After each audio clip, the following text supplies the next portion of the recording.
Continuamos, estoy conversando con Ernesto Farril Santos Coy, presidente de Bursamétrica, analista de economía, de lo mejor que ha dado este país en analistas de economía.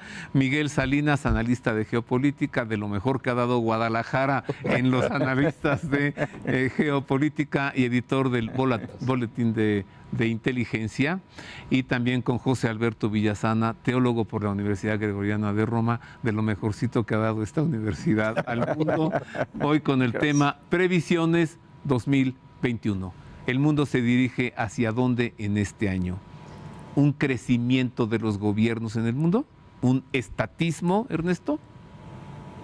Bueno, si el péndulo se está moviendo hacia la izquierda, incluso en algunos países, como en Estados Unidos, hacia la extrema izquierda, lo lógico sería ver un incremento del tamaño del Estado en relación al tamaño de las economías. ¿No? Yo diría que no es tan claro en todos los países, ¿no? Hay algunas excepciones. Inglaterra. Importantes. No. No, Alemania. Israel. Israel. Pero en Estados Unidos definitivamente sí. Pues simplemente acabo de platicar de los programas de apoyo fiscal. Pues va a haber una inversión pública del gobierno americano para empujar a la economía para arriba, muy importante, ¿no? Y eso pues implica una mayor presencia del Estado dentro de la economía. Una mayor presencia del Estado en la economía, en la vida democrática, ¿no implica de alguna manera un acercamiento a un totalitarismo gubernamental? Así es. Miguel, José Alberto. Sí. Pues y eso es a lo que estamos caminando aquí en México, de hecho. Y aquí tenemos que ver lo que va a pasar en el 2021, digamos, dividido en dos calendarios. Lo que va a pasar previo a la elección de junio y lo que va a pasar después de la elección de junio. Porque de hecho así lo está manejando, esa es la agenda que está manejando López Obrador, en el sentido de que en estos primeros 6 meses del año, yo creo que va a haber como abierta un poco la llave, ¿no?, de los recursos, con la idea de ganar o comprar voluntades y votos. Se van a soltar dinero del presupuesto para programas, etcétera, y ahí es donde puede venir. ¿Todavía hay de dónde? Sí, bueno, lo poco que haya lo van a soltar, y ahí es donde puede generar como una especie de recuperación, pero va a ser, yo creo que ficticia, es decir, o aparente. Y después de la elección, dependiendo lo que suceda, yo creo que López Obrador, gane o pierda, va a quitarse totalmente ya la careta de lo poco que le queda todavía para lanzarse directamente, porque ya no va a tener otro obstáculo adelante. ¿Lanzarse directamente a qué? Al control completo, a lo que tú dices, o sea, va a tomar ya un papel donde va a querer borrar por completo cualquier signo de oposición a su proyecto, donde yo creo que va a lanzar, si gana el Congreso, va a hacer cambios en la Constitución y puede venir cualquier escenario, el que sea. Bueno, si lo pierde, va a venir una lucha que puede pasar cualquier cosa, porque si la oposición llega a controlar, podría neutralizarlo o hasta hacerle algún juicio político. No lo veo viable, posible, pero no se puede descartar. La historia nos ha demostrado que no se puede gobernar sin oposición. Es imposible. Pregúntale a la familia Medici, sobre todo a Lorenzo el Magnífico en Florencia, que él mismo dijo, voy a tener que provocar una oposición. Ahí está Savonarola, ¿no? Para que alguien me ataque, porque así no se puede gobernar sin oposición.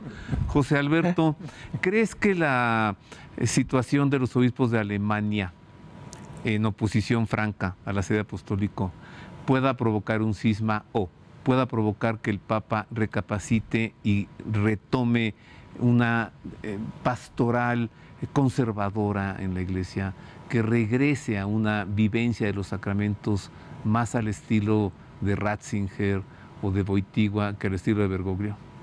Yo creo que la Iglesia está volviendo a eso, o sea, a una nueva evangelización, como le llamó Juan Pablo II, Benedicto XVI, más dones carismáticos del Espíritu Santo, o sea, hay un revivir, pero se está dando entre el laicado, o sea, no entre la jerarquía, que, como decía las profecías de la Salet, desde ahí es donde está saliendo la apostasía, o sea, del vértice de la Iglesia. y la aparente oposición de Francisco y de algunos en el Vaticano a lo que está pasando en el sínodo alemán es simplemente externa, porque muchas de las cosas que ahí se están aprobando, Francisco mismo las sembró de antemano, digamos, de una manera más personal, no oficial.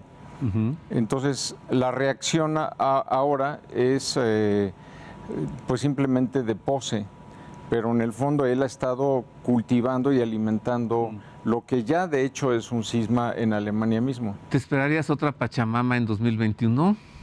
Yo espero que no, porque eso justamente fue parte de la abominación desoladora. O sea, cómo en el mismo Vaticano metes un ídolo pagano. ¿Piensas que de pronto los obispos de México levanten, despierten, abran los ojos y vuelvan a tener voz, o que sigan así calladitos? Yo creo que sí, o sea, es de esperar una renovación, pero repito que viene de la iglesia misma, de los laicos, no del episcopado como tal.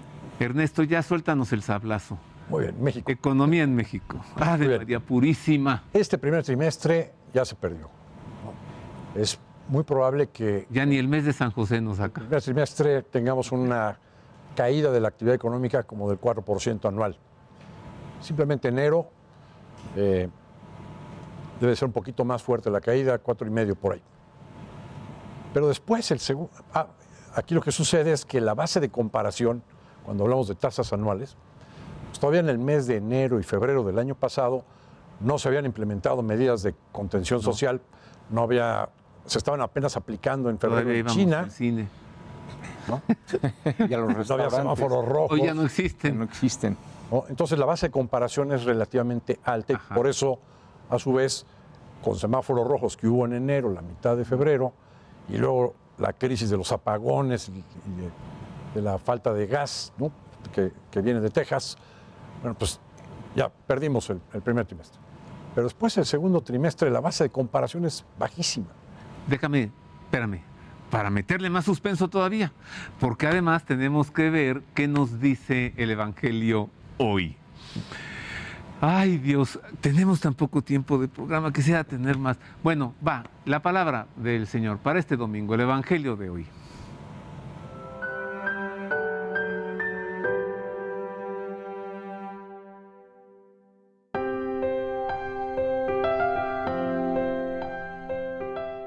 En el relato del Evangelio de Juan que leemos este domingo, Jesús comienza a sustituir las instituciones que pertenecían a la antigua alianza.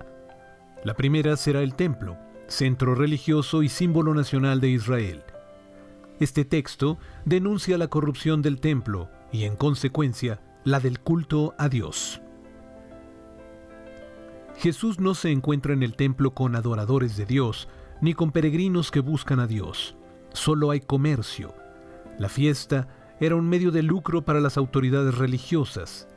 Jesús, al estilo de los grandes profetas, condena con la expulsión de los vendedores la falsedad de aquello que llamaban culto a Dios, un culto hipócrita que no conducía al cambio de la vida, sino a la explotación de los devotos peregrinos. Jesús actúa como hijo y representa de verdad al Padre en el mundo. El culto se ha convertido en un pretexto y ocasión para el lucro. Esto es intolerable, pues también con los sencillos, bajo el nombre de Dios, se cometen muchos abusos. El templo era, y sigue siendo, el lugar donde Dios manifiesta su gloria, y los hombres lo convertimos frecuentemente en lugar de negocio.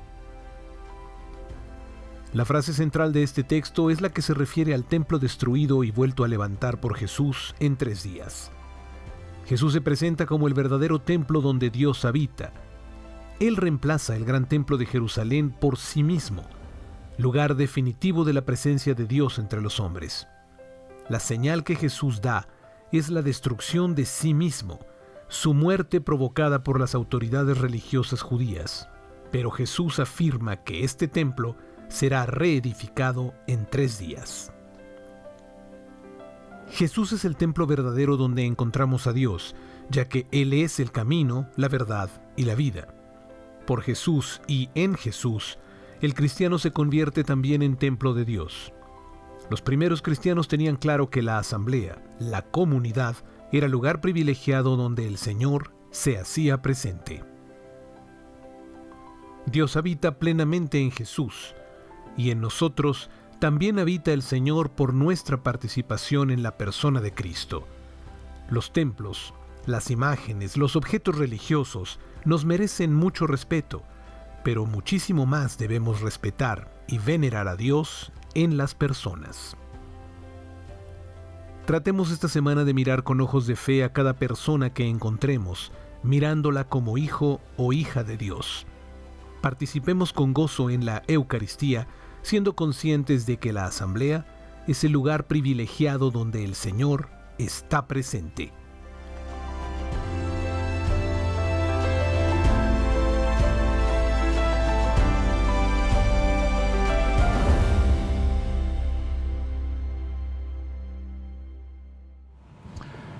Esta es la palabra de Dios para hoy domingo. Ernesto. Bueno, estábamos en a partir de abril. El segundo trimestre, la base de comparación del año pasado. En abril y mayo se cerró completamente la economía. No les extrañe ver tasas de crecimiento del 15 o del 20% en abril y mayo. ¿Por lo que decía Miguel? No, es un efecto. Aunque no se ha recuperado del todo la economía, seguimos en una economía muy débil. A algo nos va a ayudar la economía de Estados Unidos en nuestras exportaciones, pero las tasas de crecimiento que vamos a observar son altísimas. O sea, me imagino al presidente cacareando las tasas de crecimiento más altas de la historia. ¿Y cómo terminaría el previos a las año? elecciones. Y todo el año lo vemos en un crecimiento de alrededor del 5%. Así. Entre el 4,5%. O sea, el panorama para México no está nada mal. No. Si te caíste 8,5%, Claro. para ir a la situación inicial que tenías antes del 2020, teníamos que crecer por lo menos al 16-17%. Entonces, crecer un 5% no recuperaste ni una tercera parte de lo que perdiste. Qué rápido se nos ha ido este tiempo. Ojalá tuviésemos más. Medio minuto cada uno, incluyendo Ernesto, para conclusiones. Albert, Bueno, comenzaste con Guerra Mundial. Comencé con Guerra Mundial, Gran Tribulación, pero que termina en la parucía. Y esa parucía que desde ahora, con el gran aviso y con otra serie de fusiones del Espíritu Santo, viene a ser Cristo que nos invita, marchemos ya.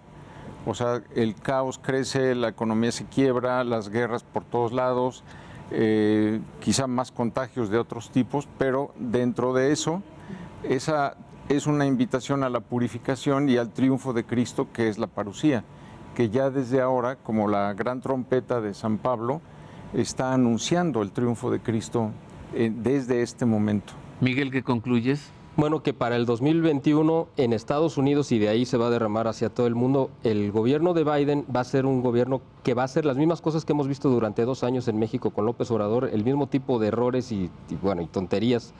Y eso va a afectar al resto del mundo. Y lo último es que cualquier analista geopolítico que omita las Sagradas Escrituras y las profecías va a tener un análisis incompleto de lo que va a pasar en el futuro. Ernesto, unos segundos, ¿qué concluyes? Bueno, me parece que el gobierno debiera de repensar, el gobierno mexicano, cómo está manejando la economía, porque su modelo es incompleto. El presidente apuesta a finanzas públicas sanas, pero a su vez a un gasto de dádivas a la sociedad. Si no hay crecimiento, en los siguientes años no va a haber suficiente dinero en el gobierno y entonces puede venir una crisis más fuerte para la economía mexicana si no hay ese crecimiento. Muchas gracias, Ernesto. Gracias, Miguel. Gracias, José Alberto. A cada uno de ustedes y a los tres en conjunto nos han dado muy buen programa. Usted puede pensar otras cosas, por supuesto, pero le hemos presentado lo que en materia económica ve venir Ernesto Farril, lo que en geopolítica ve posible Miguel Salinas y lo que en teología y escatología ve venir José Alberto Villasana para este 2021. ¿Qué? Pues, ¿usted qué concluye? Yo diría que la verdad, yo me lo esperaba peor. Feliz semana, muchas gracias, óigame. Dios le guarde, gracias.